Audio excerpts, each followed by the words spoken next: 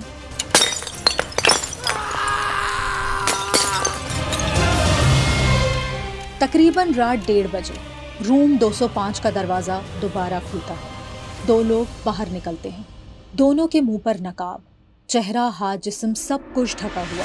وہ دونوں ایک سوٹ کیس کو گھسیٹ رہے تھے۔ سوٹ کیس سے خون بہہ کر فرش پر گر رہا تھا۔ دونوں نقاب پوش سوٹ کیس کو گھسیٹتے ہوئے ہوٹل سے باہر لے کر آتے ہیں، کار کی ڈگی میں ڈالتے ہیں اور وہاں سے جنگل کی طرف روانہ ہو جاتے ہیں۔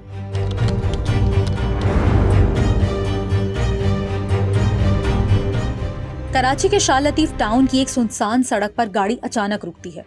دونوں نقاب پوش ڈگی سے سوٹ کیس نکالتے ہیں اور سڑک کنارے پھینک دیتے ہیں، پھر وہاں سے آگے روانہ ہو جاتے ہیں۔ آدھے گھنٹے سے زیادہ ڈرائیونگ کے بعد ملیر ندی کے قریب ایک بار پھر بریک لگتی ہے۔ دونوں نقاب پوش چند سیکنڈز میں ایک پالیتھین بیگ نکالتے ہیں اور ندی میں پھینک کر فرار ہو جاتے ہیں۔ اگلے دن شاہ لطیف ٹاؤن کی سڑک کنارے ایک شخص کی نظر ایک سوٹ کیس پر پڑتی ہے۔ اسے سوٹ کیس مشکوک لگتا ہے۔ وہ فوراً پولیس کو اطلاع دیتا ہے۔ پولیس موقع پر پہنچتی ہے، سوٹ کیس کھولا جاتا ہے اور اندر ایک آدمی کی لاش نکلتی ہے۔ وہی آدمی جس کی ٹانگیں کٹی ہوئی تھی اور چہرہ بری طرح سے مسخ ہوا تھا۔ اسی دن پولیس کو ایک کال موصول ہوتی ہے۔ یہ کال ایدھی کے ایک رضاکار کی تھی۔ سر، ملیر ندی سے ایک پالیتھین بیگ میں انسان کی 2 ٹانگیں ملی ہیں، مگر دھڑ موجود نہیں ہے۔ پولیس فوراً موقع پر پہنچتی ہے، لاش کے باقی حصے کو بھی برآمد کرتی ہے۔ پوسٹ مارٹم کا آغاز ہوتا ہے۔ اب پولیس کو صرف ایک چیز کا انتظار تھا، اور وہ تھی پوسٹ مارٹم رپورٹ، کیونکہ یہی وہ راستہ تھا جو لاش کی شناخت تک لے جا سکتا تھا۔ اور جب رپورٹ آئی تو اس نے تمام راز فاش کر دیے۔ پوسٹ مارٹم رپورٹ کے مطابق لاش کی شناخت ہو گئی، اور یہ لاش تھی 30 سالہ آصف علی لاشاری کی۔ جی ہاں، وہی آصف جس کا افیئر علیزہ کے ساتھ تھا، مگر یہ افیئر شادی میں بدلنے کے بجائے آصف کی موت پر ختم ہو گیا۔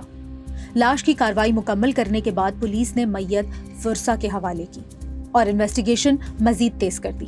پولیس کا شک اب علیزہ کے دوسرے بوائے فرینڈ بخش پر جا ٹکا۔ اس کی وجہ یہ تھی کہ جب پولیس نے آصف کے گھر والوں سے بات کی تو انہوں نے بتایا آصف ایک علیزہ نامی لڑکی سے محبت کرتا تھا۔ وہ اس کی یونیورسٹی میں پڑھتا تھا۔ ہم رشتہ لے کر بھی گئے تھے، لیکن ان لوگوں نے انکار کر دیا اور آصف کو ہمارے سامنے ذلیل بھی کیا۔ ہم نے آصف کو بہت سمجھایا کہ اب پیچھے ہٹ جاؤ، مگر آصف ماننے کو تیار نہیں تھا۔ وہ محبت میں بالکل پاگل ہو چکا تھا۔ پولیس نے سوال کیا کہ علیزہ کسی اور کو پسند کرتی تھی۔ گھر والوں نے ایک نام لیا، بخش کا۔ پولیس نے بخش کے گھر چھاپا مارا۔ وہ فرار ہو چکا تھا۔ اب پولیس کا شک یقین میں بدل چکا تھا۔ چھاپے کے دوران پولیس نے بخش کے گھر سے لیپ ٹاپ اور قتل کا آلہ برآمد کر لیا تھا، وہی چاقو جس نے آصف کی ٹانگیں الگ کی تھیں اور چہرہ کر دیا تھا۔ اس کے علاوہ ایک ہتھوڑا بھی ملا جس پر خون کے نشانات موجود تھے۔ بخش نے چاقو اور ہتھوڑا دھونے کی بہت کوشش کی، مگر جلد بازی میں اور خوف میں خون کے کچھ نشانات مٹا نہیں پایا، اور یہی وہ غلطی تھی جو بخش کو پھانسی تک لے جانے والی تھی۔ دوسری جانب پولیس نے علیزہ سے بھی پوچھ گچھ شروع کی۔ واردات کے وقت وہ کہاں تھی، کیا کر رہی تھی؟ علیزہ کوئی تسلی بخش جواب نہیں دے سکی۔ اس کے بدلتے بیانات اسے مزید پھنسا رہے تھے، مگر وہ مسلسل یہی کہتی رہی، مجھے کچھ نہیں معلوم، بریک اپ کے بعد ہم نہیں ملے۔ یہ کیس اب پولیس کے لیے ایک پہیلی بن چکا تھا۔ اور پھر